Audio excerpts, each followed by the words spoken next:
కేటీఆర్ అన్నగారి ట్వీట్ని నేను చూడడం జరిగింది. అందులో వారు మరి ఒక పక్క కంగ్రాచులేషన్స్ చెప్తూనే ఇంకొక పక్క మా ప్రభుత్వం పడిపోవడానికి ఈ కేసే కారణం అన్నట్టుగా అర్థం వచ్చేలాగా వారు ట్వీట్ చేయడం జరిగింది.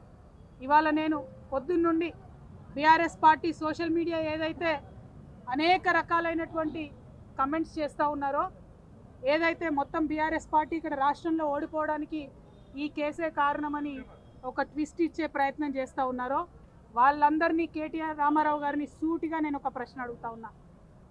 నా మీద కేసు పెట్టింది ఎందుకోసం? పార్టీ కోసం కాదా? ఈ మాట కేసీఆర్ గారు చెప్పలేదా?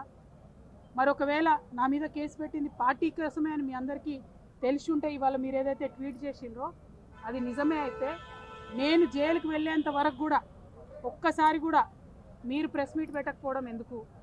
కేసీఆర్ గారు ప్రెస్ మీట్ పెట్టకపోవడం ఎందుకు? ఇంకా పెద్ద నాయకులు ఎవరు కూడా మాట్లాడకపోవడం ఎందుకు?